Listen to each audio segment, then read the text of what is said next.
Look, I don't want to attack Glenn Beck.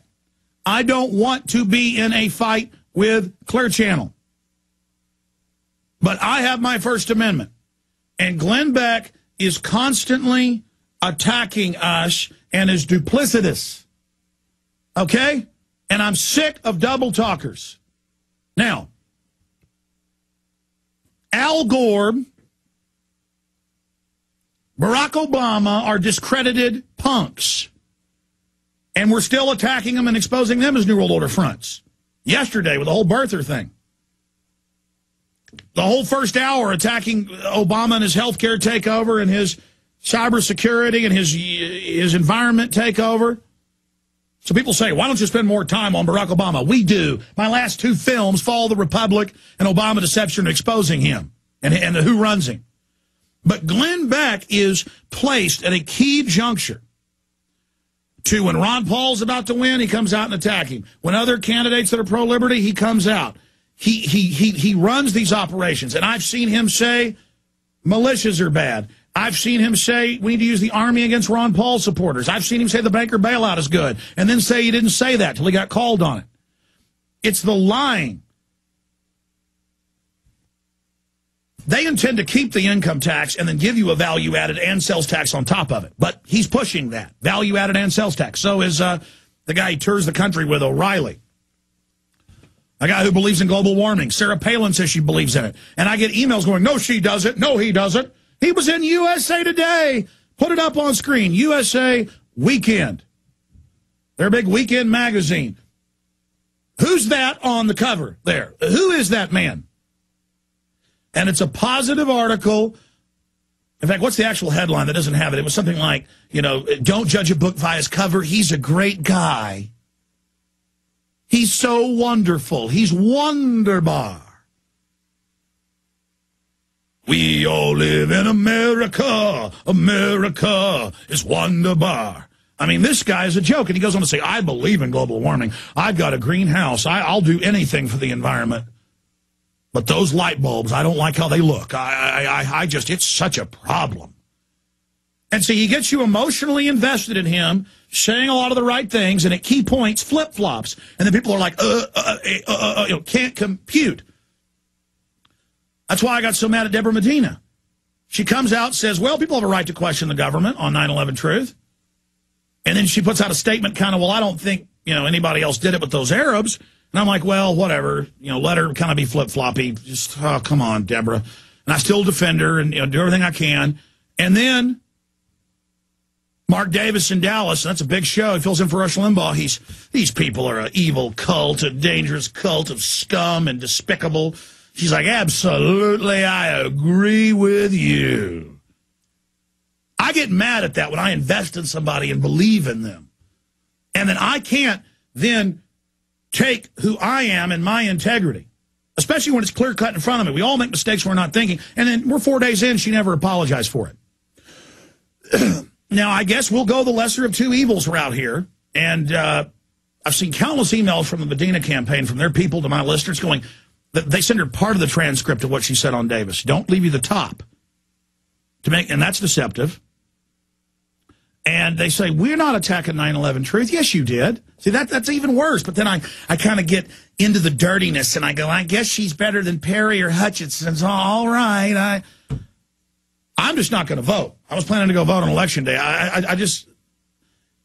It was like with the 2004 election, I went and voted, but not for president. I mean, Kerry Bush. I knew the outcome was already set. I didn't vote, if memory serves, with McCain and Obama because I knew it was already set. We have 8% turnout for county and city on a national average. I think it's 8.2. And we have, what is it, almost 50%? It was even higher in the last election for the president, this big pageant, when the real power is local. And so I don't think I can make myself go even vote. I for either of the three. That's my personal. I get my vote, don't I? I'm allowed to have my vote, or maybe not. To that 1% out there, the few emails I've gotten saying, well, you just need to roll over to what she did.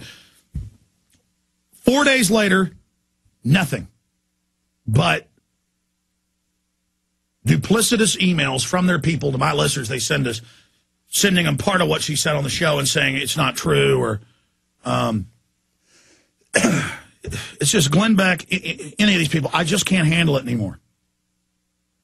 You know, Israel did target Jim Trafficant. They did put him in prison. They did set him up. So I had him on, and we kept going back to Israel. You know, that's something I tried to be more mainstream and just cover the bigger issues. But when Israel needs to be criticized on organs or wars or manipulating our politics, I'm doing that. I mean, have you noticed? We're just trying to tell the truth here. That's all I've got is the truth. Now, let me get into this big headline here.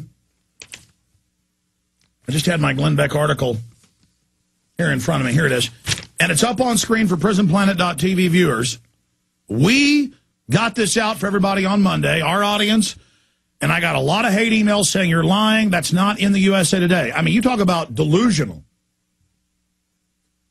It's delusional because people invest in Beck and they don't want to admit they've been conned or that they've been wronged. Beck's failure to retract global warming advocacy provokes online firestorm. This is all over WorldNet Daily, all over Newsmax, everywhere. More conservatives are waking up to the fact that Beck is a shill for the bankers and the elite. And it's not just that he says global warming's real. He says it isn't real on his TV show and radio show, and then a week later says it is real. And he does it over and over. It's the flip-flopping. It's the lying. Glenn Beck has failed to respond to a firestorm of reaction to his comments. The word is, I've gotten calls he did say, well, I do think some of it's real. Glenn Beck has failed to respond to a firestorm of reaction to his comments made during a February 21st interview with USA Today Weekend magazine. Yeah, they're all emailing him and calling him and going, say it isn't so, Becks. And he'll just play joke sounds in the background, I was told. Glenn Beck has failed to respond to firestorm of reaction to his comments made during a February 21st interview with USA Today Weekend magazine, in which he openly and completely reversed his position on climate change by revealing that he believed in man-made global warming.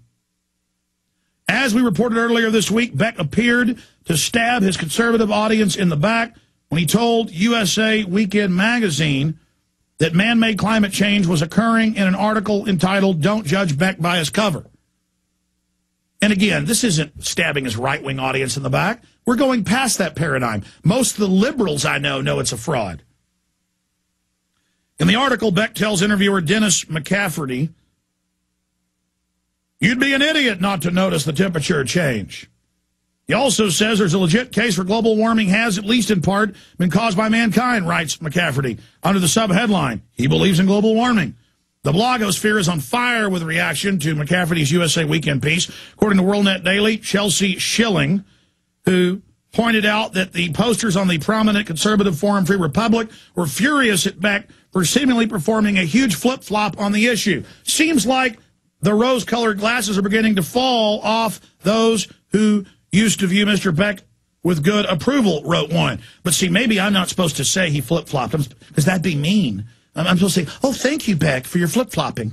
Flip-flopping's not bad. It's good, as long as someone who says they're a constitutionalist does it. It's bad when Obama does it, but it's good when Beck does it. Or Deborah Medina. Seems like the rose-colored glasses are beginning to fall off those who used to view Mr. Beck with good approval, wrote one. Okay, final straw for Beck with me, added another. When an unflattering quote comes out about someone else or anyone, they all say, I was misquoted. Everyone does it. The people who were actually misquoted take legal action if the retraction correction isn't printed. In fact, that's why newspapers print retractions or corrections. If Beck doesn't sue USA Weekend, then it tells me his pretensions ring hollow, writes another. And it goes on. This story is key because people need to know that Glenn Beck is going to support the next banker bailout takeover in the next year and a half. Mark my words, you have been warned. Let's get ready to rumble.